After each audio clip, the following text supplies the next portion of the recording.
How you doing, Sean? I'm good. I'm just kind of waking up, actually. I've been on nights all week. Oh, right, okay. Well, it's a dirty job, but somebody's got to do it. Absolutely. Did you ever get to hear the in its full surround glory? Or no, he's still sitting there waiting to be played. I've still not heard it. So. Oh my God. Yeah. But I don't know anyone with a setup who hasn't got kids, and it isn't a real nightmare for them. So. Right. I'll get round to it, obviously. Right. But, okay. It's just tricky because no one I know's got that kind of setup. No one's even got 5.1 really. It's really. It's not wow. Yeah, it's just not something you see in people's houses really. But maybe it is. It is if you're a bit more chavvy. But yeah.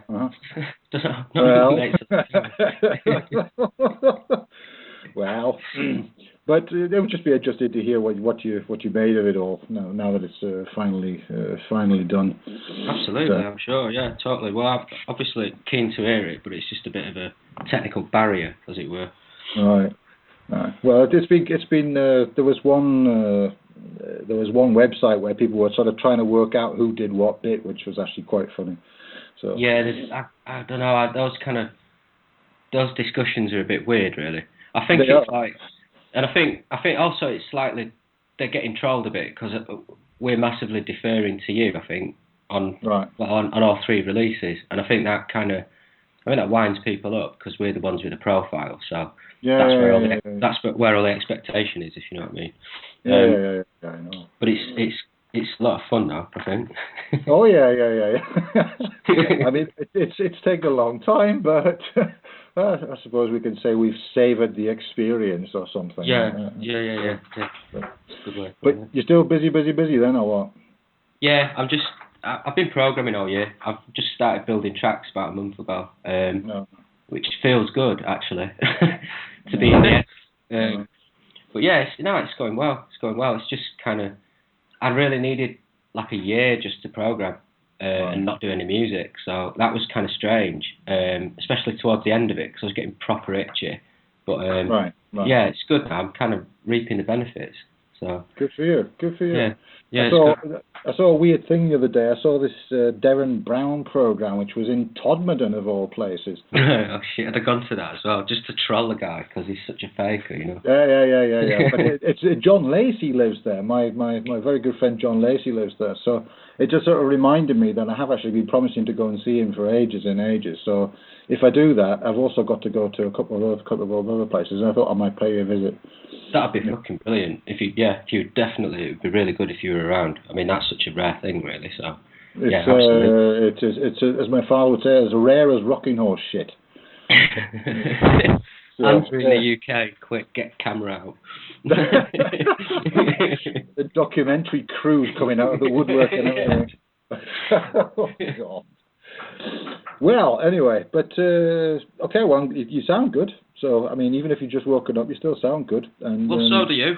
So that's good, even though you're not feeling too great. So it's just I'm very sensitive to this weather, the weather changing and stuff like that around about this time of year. So and it's because what's Tallinn weather like at this time of year? Is it brutal? No, but round about January it gets to be the second year I was here, it got to be minus 35 for about 3 or 4 days, which was pretty extreme.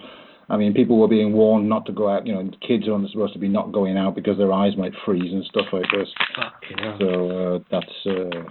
But the weather's all over the place here now. So and it's also a bit below sea level and stuff. So that also makes a big difference. It's the air pressure, Right. And I'm very sensitive to that. So that turned out, I thought it was just me, but it turns out that on German weather broadcasts, they actually put this kind of information on the weather broadcast, and they say this kind of, allergy is going to be like this way, and this sensitivity to this kind of thing is going to be this way this week and stuff like this. So it's not actually that uncommon. Right. But I'd never.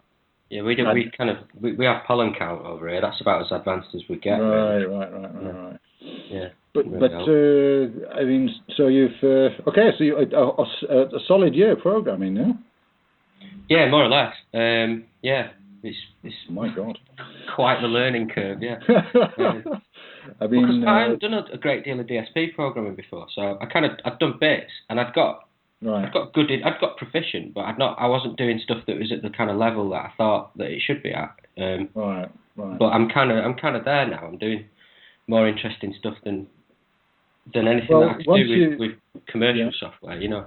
Right. Well, once you get past a certain sort of level, then it actually starts to, it's sort of interesting in the beginning, and then it gets to be kind of tedious, and then it gets to be interesting again, but you've got to go through this sort of hurdle, this sort of wall. Totally agree. Yeah, the trough is you don't even notice you're in it either, like most troughs.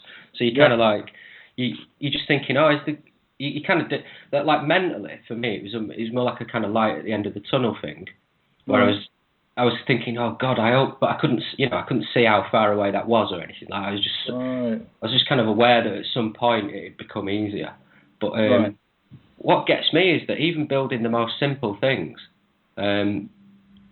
you have ideas in the build that send you off on these weird tangents where you just sort of think, God, how come so many fucking synth designers just get like, an oscillator and a filter and a bit of wave shaping, and then just like, it's true. No, but what kind of fucking job satisfaction is there in that? Seriously, it's I can't imagine. I cannot imagine.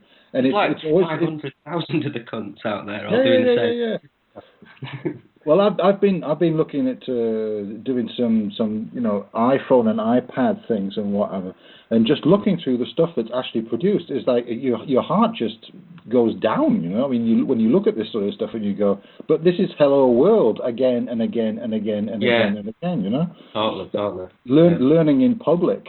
And while I don't have so much against learning in public, I mean it's not even at the level of really learning, you know. This is the thing. Like you'll read about how many iPhone apps there are for music.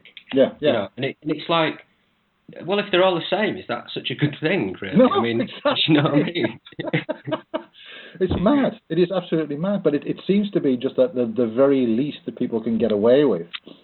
And then out it goes, off into the world, and there's yet another one. But my sort of objection to that really is it brings down the standard for everybody. Really, is that people stop expecting anything interesting, and they stop really sort of looking and think, oh well, it can't do much.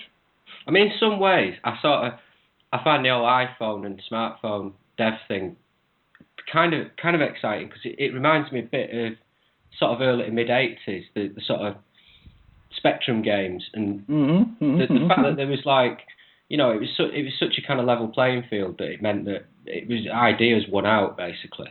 Right. But it's not quite worked out like that. Maybe it's down to the way the marketplace works, or the way the iTunes store works, or something like that. That's got to have an effect. I mean, that's got to have an effect. It's not.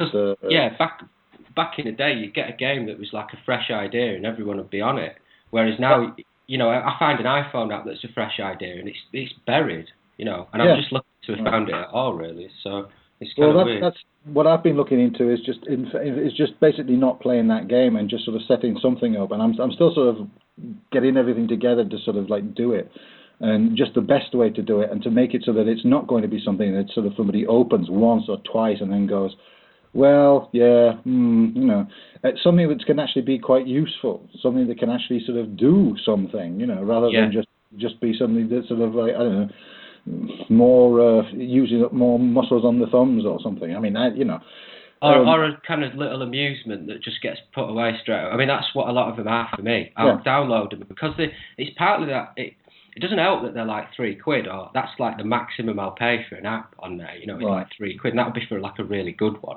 And then like a shit one will be like 99p. So you've already got like this slightly, I don't know, like disposable attitude, if you know what I mean. Yeah. You know what I mean? Exactly. You kind of like, you just sort of try it out for 5 minutes and then that's it. And it's like, I mean, there's a couple of really, like Sunvox is properly really amazing, and like Jasuto, the sort of modular synth type thing on there, that's really nice. Some fresh ideas in terms of like how it works, and it's, it's actually useful as a tool. But and Sunvox is properly amazing tracker that does synthesis, that runs on a phone or on a computer if you want as well, and that's really nice. It's just a nice tracker, but And it's kind of worked out pretty well on the phone, but, you know, like, no one's heard of it. And if you look on any of the charts, it's nowhere near, you know. Right. It's by far the most capable app on there, but, you know. Well, there's a friend of mine described most of them as being CD-ROMware, you know. Yeah, and it's like, and I think he had a very good point, because a lot of it is, you know, they're using the same metaphors, you know, this interactive thing has come back again to haunt us. Interactive. It's worse than multimedia, isn't it? It's like, oh no, but but Sean, you and I are multimedia. We are interactive. We're fully interactive. Well, like, what media is interactive? Do you know what I mean? Like, yeah. It's like it's a bizarre idea, you know, like getting the public to actually do all the work for their. Just like the sort of the implication that, like, if you watch a film, that there's no interaction.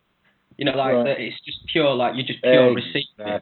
Exactly. You know what a very good point. Very good point. Yeah. And that's so true. And people just don't realise. I mean, there's a lot of energy is actually being used up. It depends on the film, obviously, but I mean, I think even on the worst kind of film, there is you've used up a particular quality of attention, and I think that's extremely important to realise. You know, it's not just happening. I mean, all these things are claiming your attention. Yeah, and your attention's making it as well to a point. I mean, it's like it's defining the core elements, and then your associations are filling in the gaps, and it's like that's right. You know, and it's about as interactive as you can fucking get, really. You know yeah, I mean? exactly. I mean, this whole idea that, you know, that there is truly passive consumption is well, you know, I mean, it's maybe time to look at that again in some way, because I'm not quite convinced.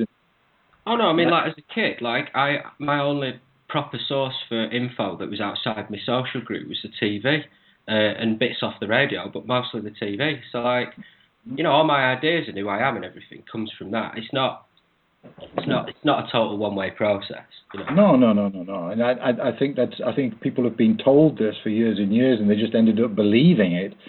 But that doesn't make it true, you know. I mean, I think there's been I mean, even, you know, paintings, for God's sake. I mean, anything that's like that is grabbing a part of your attention, and it's using it up, because it's like you only have so much per day. I mean, it's just a fact, you know. You can't have attention for absolutely everything for, you know, 48 hours. You stop focusing, right? I mean, you run out of RAM, don't you, basically? Yeah, exactly. Yeah, sure. And then you get into interesting Stack Overflow errors and God knows what else. But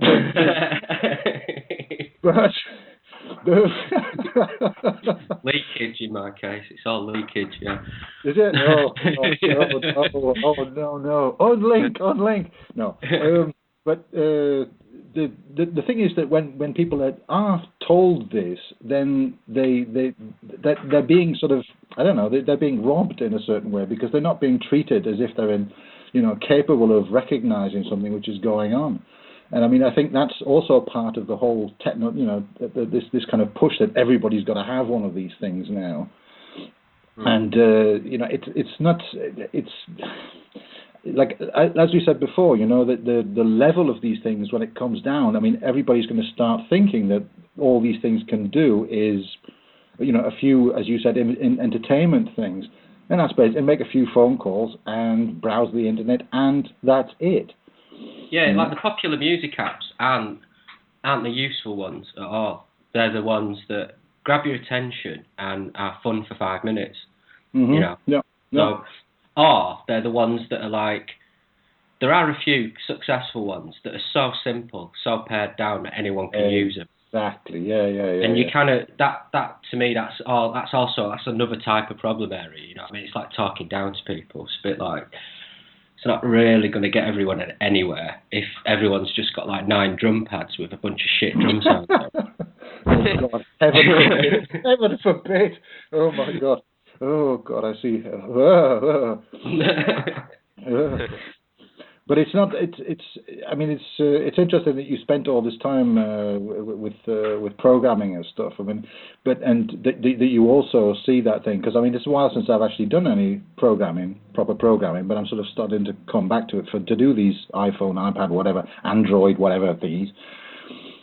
And I'm just finding all this stuff coming back out again when I used to program, 14, 16 hours every day for this computer security company that we had in Denmark. And I'm just starting to remember just how deep you can go into this particular rabbit hole. I mean, and there is stuff in there which is useful, and there is stuff in there which can be, really good. But to get there, you have to get to there's a certain. I'm still searching for the right word for this, but you have to get a certain state, maybe. Does that make sense? To come out with good programming, or to get just to appreciate it, you have to actually get into it. You have to stop thinking with the same metaphors, and to get out of those metaphors, you've got to get yourself into a certain state before you can be objective about it. You understand what I mean? I kind of like most of the stuff that I do that ends up being considered creative, if that's a good way of putting it, is like tangents, where I've started out trying to do one thing and then been distracted and ended up doing something quite different. Right. And the thing that's quite different is a new thing. And I found that obviously it's like anything, the more you know, the more you can do. And I think with programming, you sort of I'm really easily distracted. In a way, that's a problem. It was always a massive problem in school. But when it comes to programming, it's pretty good, because I can find the time to follow that particular path and see where it leads. And usually, I'd say more often than not, anyway, definitely, it leads somewhere more interesting than I would have been without going down there. So I end up with, I've built so many samplers. None of them are straightforward. None of them have actually just got, right. They've all got these strange functions and quirks that aren't available anywhere else, and that's why they exist. I wouldn't probably have finished any of them if they'd have just been a straightforward sampler. You kind of get to a point and you're like, well, how do I get this? How do I make this more interesting? Or what could I do with this now? Now I've got this. Effectively, I've got this open machine in front of me, and I can change anything. So what do? And I think it's kind of, I don't know, really. It's you end up finding things that you like, and then thinking, God, I really like the sound of that. How come I can't buy this? How come nobody else has tried to? It's really obvious. Well, I think it's because people don't get to that stage. Is that they end up in that, as you call it, a trough, and they just stay there, because as you also said, you don't realise you're there. Oh, I could have spent a year just learning how to do all the things you're supposed to learn in order. And you roughly know what the order is of stuff, and it's like, and I mean, you can do that, and I think it's important to learn the various techniques. I put them in inverted commas. I had a guy here's a bit of a thing. I had a guy email me the other day about granular synthesis. Right. About Curtis Rhodes. Who, I rate Curtis. Computer music tutorial, classic. And the guy's really nice. But, this guy's going on about granular synthesis, and, Curtis was the inventor of the technique granular synthesis. And so I thought, well, that's a bit funny, because, I remember before ever reading about granular synthesis, we were doing similar things with samplers and sequencers. Right. Not the same, but, lots of small loops, all different positions in the same file, but spread out across loads of keys, all independent. LFOs modulating the loop positions. So it's kind of similar thing, right? And I was like, and I was sort of saying to him, but it just seems so limited just to talk about granular synthesis, which is just really formally defined process, which is if you actually do it in the studio, if you set up, you program something to produce this effect, it's a little bit like, why do it? Because it's once it's been formalised as a method, then that's kind of it. It's not interesting anymore. That's right.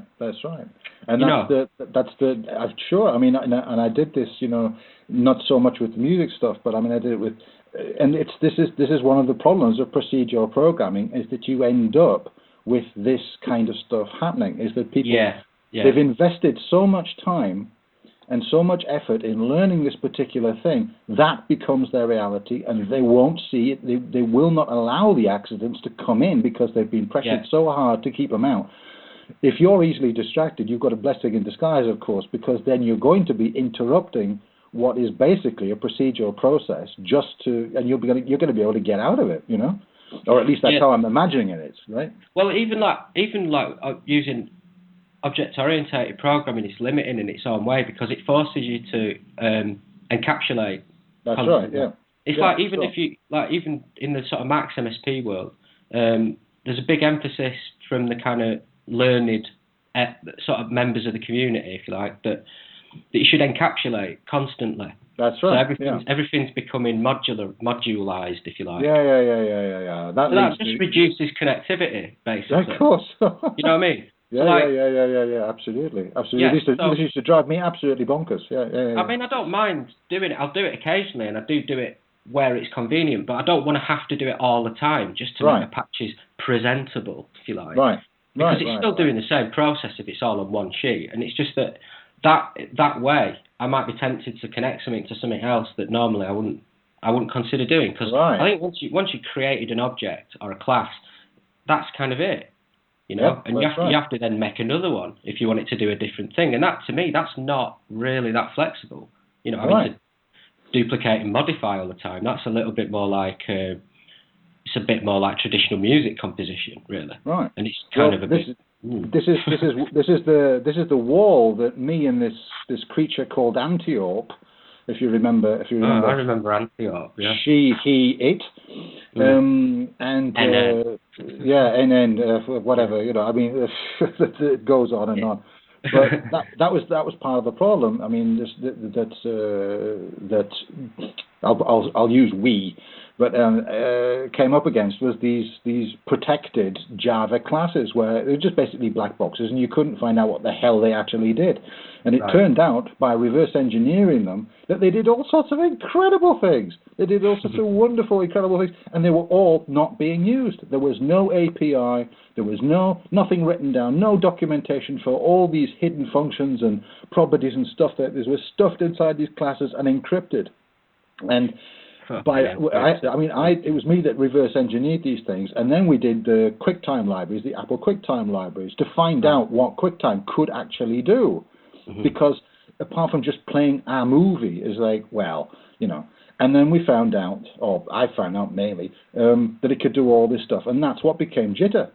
That's actually what happened, you know. Yeah, I mean, I bought NATO when it was out. I mean, it was that was in my arsenal, and I used it to make a release for Fausch as well, which was a kind of desktop destroying kind of weird thing, which was lush, which you couldn't have done at all with Macs at the time, you know. Exactly. And so someone like me who's like a proper novice programmer, really, it was great. It was something to let me hack into a Mac, which made it, you know. Which meant I didn't have to learn the.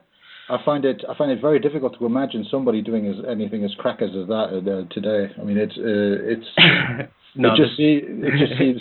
I mean, writing. I mean, I remember there was this other thing, this B1120 whatever it was. I helped her do that one as well. And do you remember that one? No, I don't know if I do. But then again, I don't remember any of the names of any of the bits. No, well, they were a little difficult to remember, but this was before NATO. It was so kind of impregnable and INSI, but really nice. All the presentation for it was like that's actually one of the best kind of. I used to love all the message board posts and stuff. I used to love. God, the whole thing was so well executed. It was sick. Well, it was all coming from my server. I allowed her to use my server in Denmark to do this, and I ended up getting death threats and things like this from people at McGill University and stuff. That's the thing. They're so fucking protective of it, and it's like. Yeah. I thought the whole idea with it was to use it for stuff that you weren't meant to use it for. But when you get the further you get into their community, the more you get these weird caveats that they'll say like, oh well, obviously everybody's got their own way of doing things, and then they'll sort of tell you their method, and their method will be so fucking standard. Do you know what I mean? And you'll be like, well, what do you mean? What's the point in even having that caveat in there? It's like, no, it's just like silly. I don't know. I guess it's just to avoid people saying that's a shit way of doing it. You could have more flexibility if you did whatever, but I don't know, like programming in a certain style in order to avoid critique. Right. That's now you really know what time it is when you start doing things like that, or you should know what time it is when you're doing things like that, because that's the end of the line, really. I mean, caring what it actually looks like underneath. I mean, okay, if you're working with a group of 10 people or something, I mean, everybody has to be able to read it. It doesn't matter if it's this fucking big fuck off Eve Robinson style thing that doesn't do anything at all. it doesn't fucking matter. Do you know what I mean? It's not important. Do you know what I mean? It's not to say one's got more value than the other. Do you know what I mean? Exactly. I suppose this is a kind of an attitude that you don't find very much, or I haven't found very much in the last, 10, 15 years or something. And it seemed that Antiope thing was the real sort of the last real flowering of that I saw. And there was there was the Falch guys as well. There was like Ost and Farmer's Manual and them guys. Yeah. I saw them as a definite branch, you know. But like, you know, you're right. I mean, since then it's style over ideas, maybe. I don't know. Yeah, in a lot of cases, you know. Let me see what I can do with my efforts to to bring some mayhem back into this. That'd be marvelous. Actually, because I've got a few ideas actually, but I'm not. It's early days yet, so I don't really want to sort of jinx it by talking about them. But I mean, I have got a few crazy ideas. I mean, I just looked at the architecture of both of these things. I mean, or should I say, the iOSs and the Androids, and they're pretty different beasts, and their whole user base thing is actually quite different as well. They have a different attitude because the Android thing, there's so many more free things, you know, and it's a lot looser in a lot of ways. It's much more open source and all the rest of it. Whereas the Apple thing, as you said, it's all kind of tied up in that Apple Store thing. But I think that, and of course you're restricted on what you can actually put up there and whatever. And they are censoring. They're actively censoring things. So they took away the Dalai Lama app in the Chinese app store, and they censored. They censored there was a Palestinian thing that they took out, and so they're setting themselves up as a sort of like a kind of mother. Fucking America. It's just America, isn't it? Basically, it's just like a big fucking. They're like America's corporate ambassador now. Well, I think I was reading something about that they actually have more money than the American government. Or something. Yeah. I mean, like. Remember before Iceland fell apart, I remember reading an article on how Google could afford to buy Iceland if they wanted. Really? Yeah, that's fucking mad, isn't it? Do you know what I mean? Good God.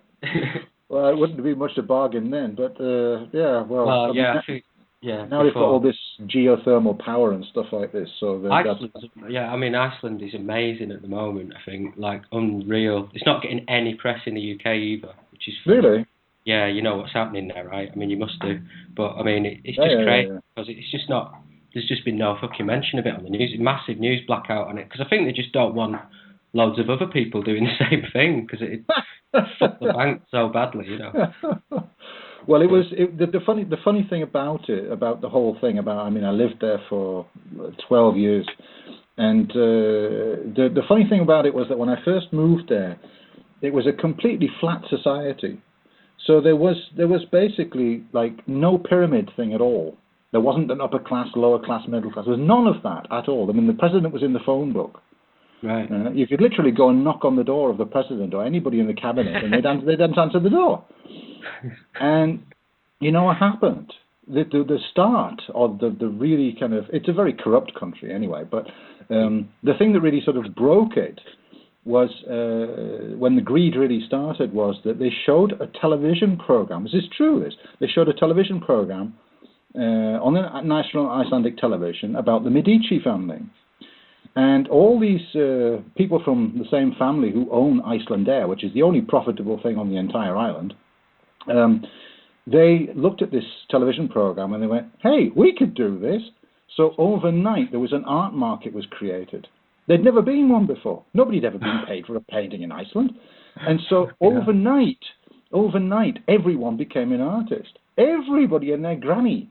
So you could walk down the main street, you could walk down, in Reykjavik and throw a stick and you'd hit 3 artists. I mean, it was just unbelievable. And that's what happened, is that there just became there was this IT gold fever, which happened around about 10 years ago or something, and that bubble burst. I mean, Terence Conran was coming over to build like a cafe on the main street and stuff like this. I mean, there's no way Iceland could have possibly have afforded this. Right. Yeah. And then plus, I mean, it's silly because they're all foreign people as well. Yeah, and it all just mushroomed. And just before I left, I mean, it was like everybody knew that something bad was going to happen. Nobody knew it was going to as bad as it got. Nobody really could predict that. I don't think, but it really was quite clear that it was like something bad was going to happen. And the prices of rent and like everything, and nobody talked about anything else other than money. Nothing. It was. I mean, people were.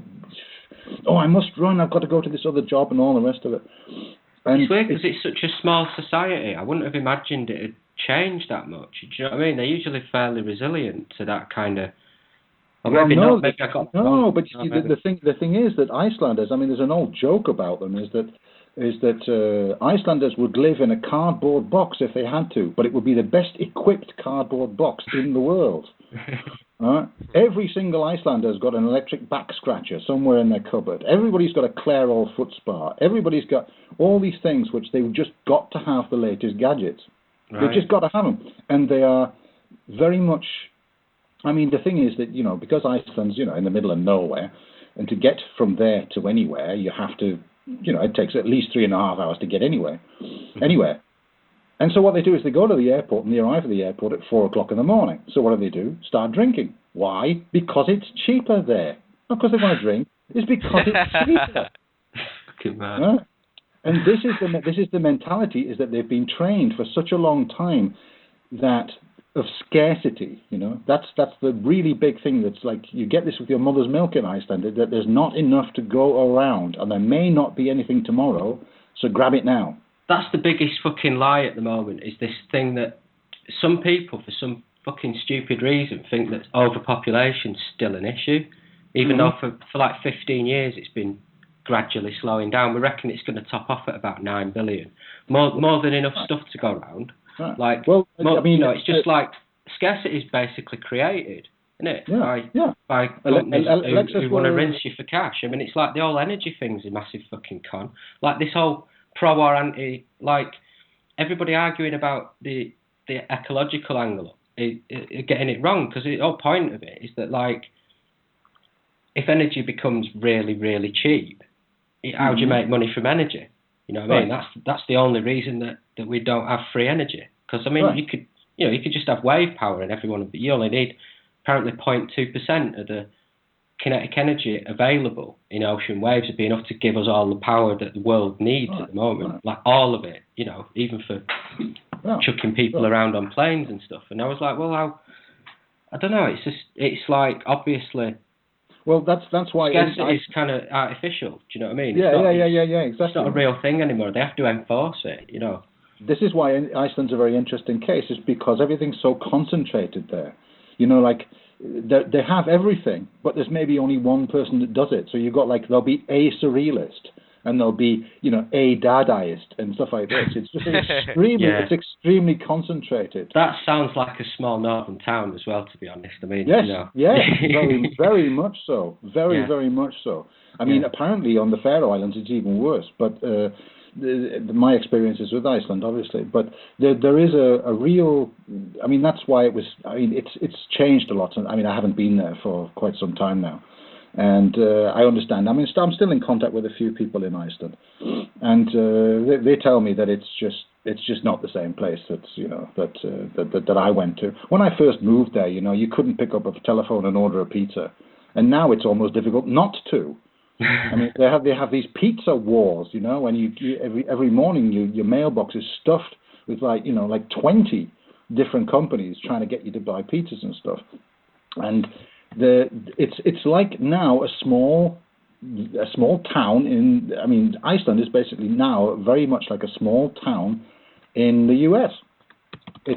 All the children are getting very fat.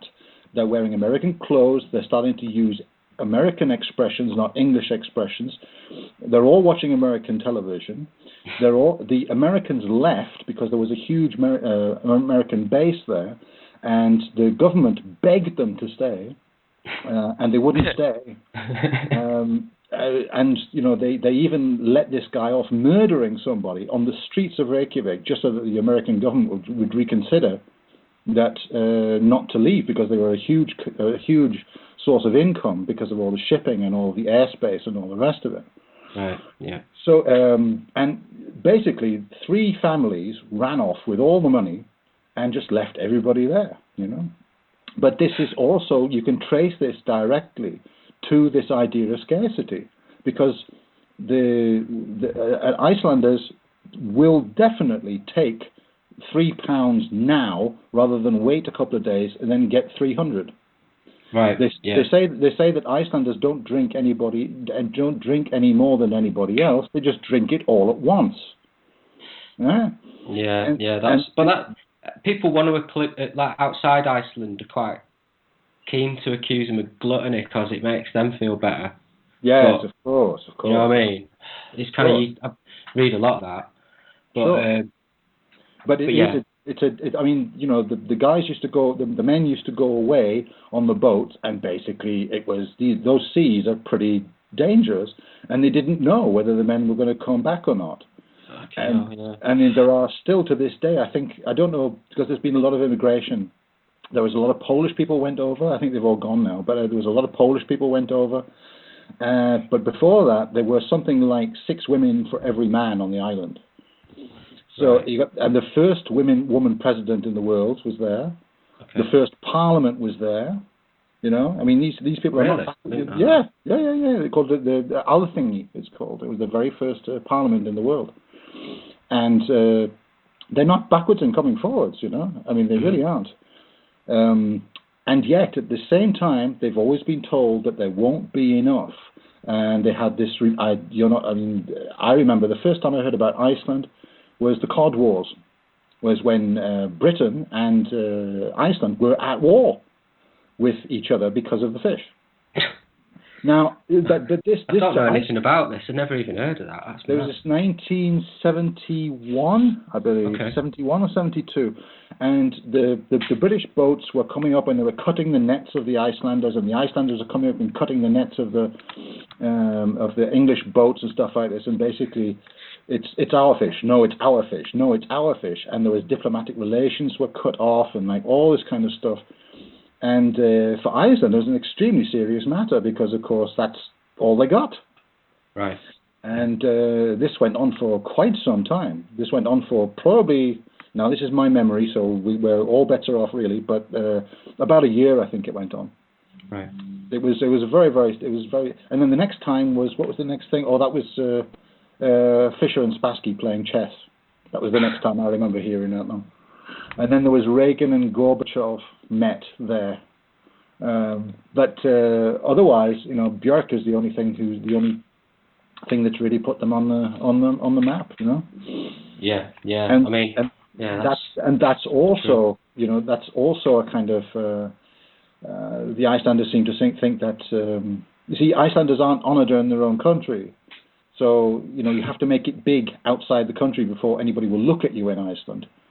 Right. And there's a famous story about Robert De Niro walking down the street and freaking out because nobody was actually recognizing him and saying hello to him and all the rest of it. And it was just like, oh yeah, well, it's Robert De Niro, yeah, saw him in a film, you know. I mean, I walked past. I was walking down to the post office one day and I walked past Hillary Clinton. She was there for she was there for some feminist conference or women's conference or something, and there she was with these guards, you know. And you know, Bobby Fischer moved there because Iceland was the only country that would take him. I don't know if you were following that at all, but no. He tried to go to Japan and they wouldn't have him, and he was wanted for tax reasons in America, and he wouldn't go back there. And finally, Iceland said, "Well, you know, you put us on the map, and we'll have you." And they put him up in a 5-star hotel, and basically paid for his existence until he died. And I used to walk past him almost every day. I would be walking down the street, and as I said, there was no. I mean, it wasn't a big thing. I mean, I used to live across the road from Björk. You know, I mean, I et cetera, and that's one of the things that is now being lost because they're starting to get this idea that they can mean something in the big world, whereas before they knew that they didn't. And so they didn't try and bother. But now there's this, you know, Sigur Rós playing to, I don't know how many hundreds of thousands of people when they play these stadiums and all the rest of it. I mean, Ken Thomas, you know Ken Thomas? No, I don't. He's a producer. He produced their records, but he also was involved with Psychic TV way back when, and I've known him for quite some time. But he produced the last Sigur Rós record, and he used to tell me about them going on tour, and it was like I thought I was hearing stories about Led Zeppelin. You know, I mean, it was like they'd gone back to this whole thing of like each person having their own tour bus with their own friends on it. And their own personal cooks. Jonsi, the singer, is a raw food person. What do you need a chef for?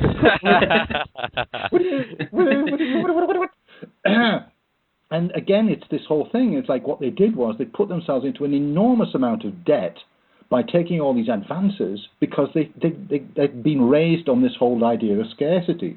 And so I'm eventually getting around to my point, is that Iceland's a very good microcosm for what's happening in other places. Just as Iceland collapsed and then Greece collapsed or whatever, and then you find that other places will happen. Iceland's a very good place to watch because it is so intense, and when something happens in Iceland, it only takes 2 or 3 minutes to spread through the entire place. Whereas it would take, if it was in France or if it would take months, maybe a year for these things to spread. Yeah, that's like why you're gonna know Like if Hillary Clinton visits, you might see her, because it's small enough. Basically, it's literally just that, innit? Physical constraints. Yeah. It's kind of, but it's funny what you're saying because it makes me think. Yeah, it's sort of the way that their culture sort of works with this enforced scarcity. It's kind of it's good to look at. Yeah. Yeah. Because it's I guess we're going to be getting a lot more of that soon. Because it's just. Probably. You just get told, you get told things are expensive because they are. I mean, what is that? I mean, it's kind of like, I don't know. The whole energy thing's doing my head in at the moment because it seems like that's the root of all our problems, really. Right. Well, I mean, one thing I saw not so very long ago was the whole idea of the bell curve being upside down now. So in the old days, people wanted the bell curve used to go up in the middle and down at either end. I don't know if you've been able to picture this, or I'm sure you've picked pictures. Yeah, so nobody wanted anything that was free, and nobody wanted anything that was really expensive. Everybody wanted the best thing for the best price. I mean, my parents certainly did. I'm sure yours did, and all the rest of it. They got the most reasonable thing, nothing too flashy. The thing that won't break, that'll last the longest and do the best job, but not the stupidly expensive one with the fucking And now the bell curve's gone the other way, apparently, according to these experts that I'm looking at a little bit. And now people want, either they want it for free, or it has to be very, very, very expensive. And people don't want the average anymore. That's recession, though. I mean, that usually happens then, because you get the luxury goods do better, and the cheap goods do better, and the middle stuff just gets ignored. Right. It's I think that you just always get that in recession. That will probably shift back. Right. Yeah. Well, one thing I'd really like to ask you, what's your attitude towards this whole CD thing about them not going to be making CDs and all the rest of it by the end of next year and whatever? You got anything? I mean, I don't know about that. That's interesting. We make more money on downloads than physical, so it's not going to be a bad thing. You make more? Ah, right. Okay. Well, the thing is that there was this about a month ago or something. There was an announcement, and it turns out that the major record companies are not planning to be manufacturing CDs in the same way as they do now. They'll be doing special sort of things, but basically they're moving over down. The majors, the majors need to, because that's what I'm saying. The margins are so different. Right. I mean, it's you can imagine. I mean, there's just no shipping or anything. It's just exactly. Sure. It's hardly there. It's not even a real transaction, is it? It's just no. It's computers. They probably don't even need a listener anymore. I mean, I kind of. Well, have you ever heard of Carver Mead? No. Oh, you got to find out about him. Somebody 25 years ago told me about this guy. He was growing silicon ears and noses to be used in customs and stuff like this. And he actually used it really. And I can send you that. I have some stuff I can send you, not electronic stuff, but I can send you it if you're interested. But anyway, definitely. I thought you'd be interested in him. Anyway, do. I kind of it's I don't like I haven't the physical thing with music. I mean, I kind of physical media. I kind of like packaging a lot more than the actual disc. The disc's horrible. It's kind of aesthetically disgusting to me. Isn't it? I'd like to just get rid of that. But I still don't mind, physical artifacts. Packaging can be really lush. So it's sort of, I think it'd be sad to lose packaging because you lost the disc. But at the same time, I also prefer records to CDs. Just I don't know, aesthetically nicer. And I agree. And I kind of that's that. I kind of mourned the loss of vinyl a while ago when fucking Sennheiser bought Neumann and just destroyed all the lathes. That's fucking nice. Thanks a lot, guys. Yeah. God. I bet they're kicking themselves now, though. But I mean, this friend of mine in Denmark, Henrik, he's my sort of contact in that sort of area, and he says that it's coming back, especially in Denmark. He says it's coming back in a huge way. That it's actually become very, very, very, very important now for a lot of companies to be putting out the vinyl again. Well, they sell. This is the other thing. Vinyls sell better than CDs. If you package them in certain ways, they're nicer. They're just actually a nicer thing to own. You know what I mean? I don't really want the CD a lot of the time because I don't know. CD packaging's never really been that great. There's no, certainly not in terms of the standard formats that we end up using because of the numbers we're doing. They're